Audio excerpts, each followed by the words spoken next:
Hello friends, എല്ലാവർക്കും സ്വാഗതം. ഇന്ന് നമ്മൾക്കൊരു പഞ്ചാബി ഡിഷ് എങ്ങനെ ഉണ്ടാക്കിയെടുക്കാമെന്ന് നോക്കാം. ദാൽ ഫ്രൈ. ഇതിപ്പം നോർമലായിട്ട് പഞ്ചാബി ധാബ അല്ലെങ്കിൽ റെസ്റ്റോറൻറ്റിലെല്ലാം പോയിട്ട് അവർ കഴിക്കുന്ന ഒരു ഐറ്റം തന്നെയാണ്. നമ്മൾ അതേ ടേസ്റ്റോട് കൂടെ തന്നെ വീട്ടിലെങ്ങനെ ഉണ്ടാക്കാൻ പറ്റും എന്ന രീതിയാണ് ഞാനിവിടെ കാണിക്കുന്നത്. അതുകൊണ്ടാണ് ഞാൻ ഈ വീഡിയോ അപ്ലോഡ് ചെയ്യാൻ പ്രധാന കാരണം. ഇതൊരു റിക്വസ്റ്റഡ് വീഡിയോ ആണ്. ഒരുപാട് പേര് റിക്വസ്റ്റ് ചെയ്തതിനെന്നല്ല, ഒരാൾ തന്നെ കുറേ പ്രാവശ്യമായിട്ട് റിക്വസ്റ്റ് ചെയ്ത ഒരു വീഡിയോ ആണ്. അപ്പോൾ ഞാനും ഇത് ഒരുപാട് പ്രാവശ്യം ട്രൈ ചെയ്തതിന് ശേഷമാണ് നിങ്ങളുമായിട്ട് ഷെയർ ചെയ്യുന്നത്. എനിക്ക് അത്രയും ടേസ്റ്റി ആയിട്ട് തോന്നിയതിന് ശേഷം മാത്രം ഷെയർ ചെയ്യുന്ന ഒരു വീഡിയോ ആണ്. അതുകൊണ്ടാണ് നമ്മളിതിപ്പോൾ ചപ്പാത്തി, പൂരി, അതുപോലെ തന്നെ വൈറ്റ് റൈസിൻ്റെ ഒന്നിച്ചൊക്കെ കഴിക്കാൻ പറ്റുന്ന നല്ലൊരു ഐറ്റമാണ്. നല്ല ടേസ്റ്റി ആയിട്ടുള്ള ഒരു ഐറ്റം തന്നെയാണ്. ഞാനിവിടെ 2 വിധത്തിലുള്ള പരിപ്പ് ഉപയോഗിച്ചിട്ടാണ് ചെയ്തത്. നിങ്ങൾക്ക് ഇഷ്ടമുള്ള വിധത്തിൽ പരിപ്പ് ഉപയോഗിച്ചിട്ട് ചെയ്തെടുക്കാം ഇത്. അപ്പോൾ നമുക്ക് വീഡിയോ കണ്ടു നോക്കാം. അപ്പോൾ നമുക്ക് ദാൽ ഫ്രൈ എങ്ങനെ ഉണ്ടാക്കിയെടുക്കാമെന്ന് നോക്കാം. അതിന് വേണ്ടിയിട്ട് ഞാനിവിടെ അതിൻ്റെ ഇൻഗ്രീഡിയൻസ് ഒക്കെ എടുത്തിട്ടുണ്ട്. ജസ്റ്റ് ഞാനതൊന്ന് പറയാം. അതിന് വേണ്ടിയിട്ട് ഞാനിവിടെ എടുത്തത് ഒരു 50 ഗ്രാം തുവരപ്പരിപ്പാണ്. നമ്മൾ നോർമലായിട്ട് സാമ്പാറൊക്കെ ഉണ്ടാക്കുന്ന തുവരപ്പരിപ്പില്ലേ, അതാണ് 50 ഗ്രാം എടുത്തിട്ടുള്ളത്. അതേ അളവ് തന്നെ ഞാനിവിടെ ചെറുപയർ പരിപ്പ് എടുത്തിട്ടുണ്ട്. ഞാൻ ഈ 2 പരിപ്പ് ഉപയോഗിച്ചിട്ടാണ് ഇവിടെ ചെയ്യുന്നത്. അതുകൊണ്ടാണ് നിങ്ങൾക്ക് ഇതിന് വേണമെങ്കിൽ മസൂർ ദാലില്ലേ, ഓറഞ്ച് കളർ ഒരു ദാൽ, അതുകൂടെ ചേർക്കാം. സെയിം എമൗണ്ട് തന്നെ ചേർത്താൽ മതി. 3 ഈക്വലായിട്ട് എടുത്തിട്ട് ചെയ്ത് എടുക്കാൻ പറ്റുന്ന കാര്യങ്ങൾ മാത്രമേ ഉള്ളൂ. ഇല്ല, നിങ്ങളുടെ കയ്യിൽ ഒരു പരിപ്പ് മാത്രമേ ഉള്ളൂ എങ്കിൽ, ഈ ഇപ്പോൾ തുവരപ്പരിപ്പ് മാത്രമേ ഉള്ളൂ എങ്കിൽ ഇത് വെച്ചിട്ടും ചെയ്യും. ഇത് മാത്രം എടുത്തിട്ട് സെയിം അതേ രീതിയിൽ തന്നെ ചെയ്താൽ മതി.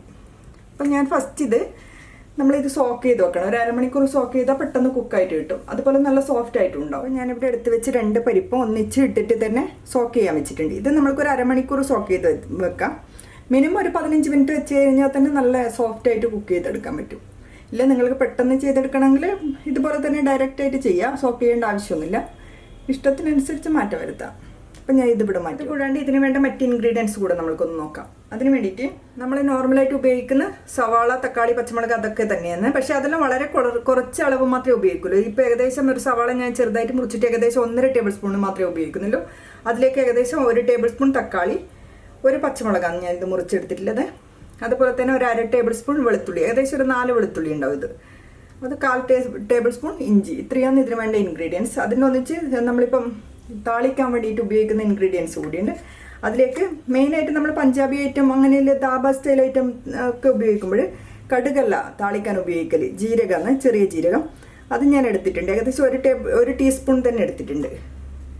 അതിലേക്ക് പെരിങ്കായം പൗഡറാണ് കുറച്ചെടുത്തിട്ടുണ്ട്. വറ്റൽമുളക്, കസൂരി മെത്തി, ഇത്രയും എടുത്തിട്ടില്ല. അതുകൂടാതെ നമുക്കിതിന് നെയ്യ്, ഉപ്പ് അങ്ങനെയുള്ള സാധനങ്ങളെല്ലാം പിന്നെ അഡീഷണൽ ആയിട്ട് വേണം. അത് ഞാൻ ചേർക്കുന്ന സമയത്ത് പറയാം. അത് നമ്മളിവിടെ എടുത്ത് സോക്ക് ചെയ്ത് വെച്ച പരിപ്പ് നന്നായിട്ടൊന്ന് വേവിപ്പിച്ചെടുക്കണം. ഫസ്റ്റ് ചെയ്യേണ്ടത് അതാണ്.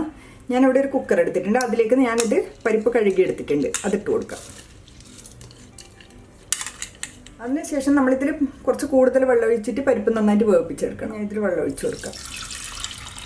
കുറച്ച് കൂടുതൽ വെള്ളം ഉണ്ടാകുന്നത് നല്ലതാണ്. ഇതിൻ്റെ ഒന്നിച്ച് ആവശ്യത്തിന് ഉപ്പ് കൂടെ ചേർത്ത് കൊടുക്കുക. നമ്മളിതിപ്പോൾ കുക്കറിലല്ലേ വേവിപ്പിക്കുന്നത്, പെട്ടെന്ന് തന്നെ വെന്ത് കിട്ടും. ഉപ്പിട്ടാലും കുഴപ്പമൊന്നും. ഇതിൻ്റെ ഒന്നിച്ച് കുറച്ചൊരു 1/4 ടീസ്പൂൺ മഞ്ഞൾപ്പൊടി.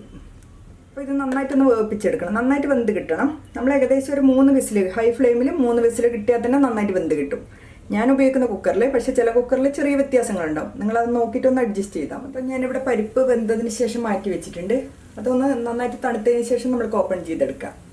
ഈ സമയം കൊണ്ട് നമുക്ക് ബാക്കി ഇൻഗ്രീഡിയൻസ് ഒന്ന് വഴറ്റിയെടുക്കാം. അതിന് വേണ്ടിയിട്ട് ഞാനിവിടെ ഒരു കടായി വെച്ചിട്ടുണ്ട്. അതിലേക്ക് 2 ടേബിൾ സ്പൂൺ നെയ്യ് ചേർക്കണം. നെയ്യിൻ്റെ ഒന്നിച്ച് നമ്മൾ 1 ടേബിൾ സ്പൂൺ ഓയിൽ ചേർക്കണം. അങ്ങനെയാണ് അതിൻ്റെ ഒരു കണക്ക്. കുറച്ച് കൂടുതൽ വേണം. നമ്മൾക്കിപ്പോൾ പഞ്ചാബി അതെല്ലാം ദാബ സ്റ്റൈൽ എന്ന് പറയുമ്പോൾ തന്നെ അറിയില്ലേ, ഓയിൽ കുറച്ച് കൂടുതലായിരിക്കും.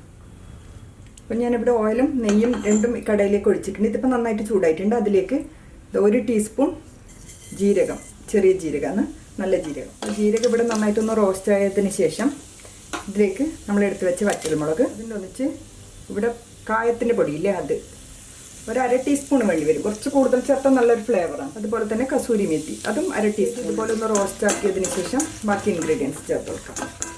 അപ്പോൾ ഇത് ഏകദേശം നന്നായിട്ട് റോസ്റ്റ് ആയിട്ടുണ്ട്. അതിനുശേഷം ഇതിലേക്ക് നമ്മൾ മുറിച്ച് വെച്ച വെളുത്തുള്ളി, ഇഞ്ചി, അതുപോലെ തന്നെ പച്ചമുളക്, ഇത് 3 ചേർത്തിട്ട് ഒന്ന് വഴറ്റിയെടുക്കാം. ഇതിനൊന്നിച്ച് തന്നെ ഞാനിവിടെ കുറച്ച് കറിവേപ്പില ചേർത്ത് കൊടുക്കുന്നുണ്ട്. വളരെ കുറച്ച് മാത്രം. അടുത്തത് ഇതിലേക്ക് മസാലപ്പൊടികൾ കൂടി ചേർത്ത് കൊടുക്കുക. അതിനുശേഷം മാത്രം സവാള ചേർത്താൽ മതി. ഫസ്റ്റ് ഒരു 1/4 ടീസ്പൂൺ മഞ്ഞൾപ്പൊടി. നമ്മൾ മഞ്ഞൾപ്പൊടി ഓൾറെഡി പരിപ്പ് വേവിപ്പിക്കുന്നതിൽ ഇട്ടതാണ്. അതുകൊണ്ട് കുറച്ച് മാത്രം ചേർത്താൽ മതി. അതുപോലെ തന്നെ 1/4 ടീസ്പൂൺ ചില്ലി പൗഡർ. 1/4 ടീസ്പൂൺ മതി. കാരണം എന്ന് വെച്ചാൽ നമ്മൾ ഈ ഒരു ദാൽ ഫ്രൈ എന്ന് പറയുമ്പോൾ യെല്ലോ കളറിലാണ് ഉണ്ടാവുക. കൂടുതൽ ചേർത്താൽ ഒരു റെഡ് കളറായിട്ട് മാറും. ഇതിൻ്റെ ഒന്നിച്ച് 1/2 ടീസ്പൂൺ മല്ലിപ്പൊടി. നന്നായിട്ടൊന്ന് വഴറ്റിയെടുക്കാം. ലോ ഫ്ലെയിമിൽ വെച്ചിട്ട് ചെയ്യാൻ ശ്രദ്ധിക്കണം, അല്ലെങ്കിൽ മസാലയിൽ പെട്ടെന്ന് കരിഞ്ഞു പോകും. അപ്പോൾ അടുത്തത് ഇതിൽ നമ്മൾ മുറിച്ച് വെച്ച് സവാള ചേർത്ത് കൊടുക്കാം. ഏകദേശം 1.5 ടേബിൾ സ്പൂൺ ഉണ്ടാവും ഇത്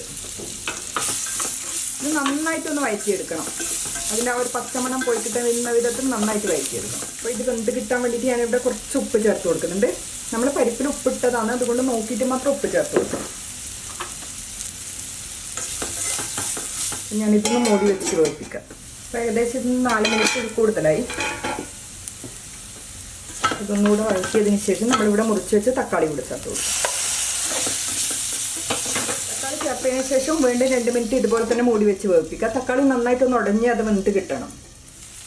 അപ്പോൾ ഇത് ഏകദേശം 2 മിനിറ്റ് ആയിട്ടുണ്ട്. ഇത് നന്നായിട്ട് വെന്തിട്ടുണ്ട്. ഇപ്പോൾ നമ്മൾ തക്കാളിയൊക്കെ ഇട്ടിട്ട് അത് നന്നായിട്ട് ഉടഞ്ഞ് വന്നിട്ടുണ്ട്. അടുത്തത് നമ്മളിവിടെ വേവിപ്പിച്ച് വെച്ച പരിപ്പ് ഇതിൽ ചേർത്ത് കൊടുക്കാം. പരിപ്പ് ലൈറ്റായിട്ട് ഇതുപോലെ ഉടച്ച് കൊടുത്താൽ മതി. അപ്പോൾ നന്നായിട്ട് ഇപ്പം നമ്മൾ 3 വിസിലിൽ തന്നെ നന്നായിട്ട് വെന്ത് കിട്ടും.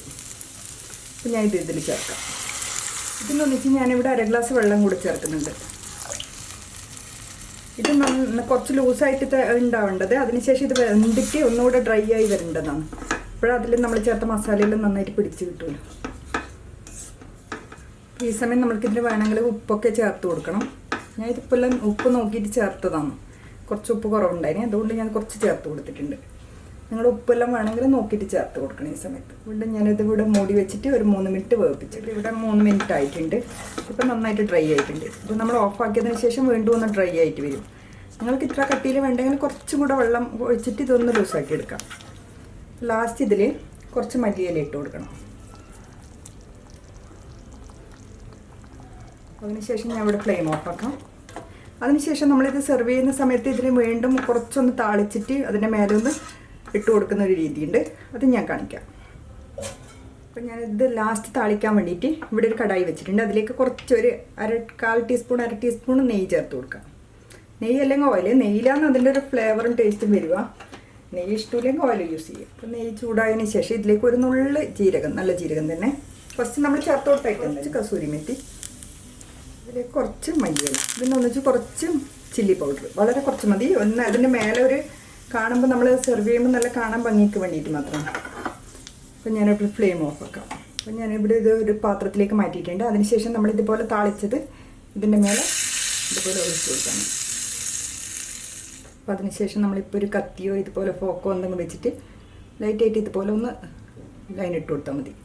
അപ്പോൾ കാണാൻ നല്ല ഭംഗിയായിരിക്കും. നമ്മൾ സെർവ് ചെയ്യുമ്പോൾ ഒരു ഭംഗിക്ക് വേണ്ടിയിട്ട് മാത്രമാണ്. ഇതിപ്പോൾ നമ്മൾ ചപ്പാത്തി പൂരി മാത്രമല്ല, നമ്മൾ നോർമലായിട്ട് ബാസ്മതി റൈസ് കുറച്ച് ഉപ്പെല്ലോട്ട് വേവിപ്പിച്ചിട്ട് അതിൻ്റെ ഒന്നിച്ച് കഴിക്കാനും, അതുപോലെ തന്നെ ഗീ റൈസൊക്കെ ഉണ്ടാക്കൂലേ വെജിറ്റേറിയൻസിനൊക്കെ, അവർക്കൊക്കെ ഇത് ഉണ്ടാക്കി കഴിക്കാനുള്ള നല്ലൊരു ടേസ്റ്റുള്ള ഐറ്റം തന്നെയാണ്. അതിനൊക്കെ നല്ല കോമ്പിനേഷനാണ് ഇത്. അപ്പോൾ നിങ്ങളെല്ലാവരും ട്രൈ ചെയ്ത് നോക്കണം. Thank you.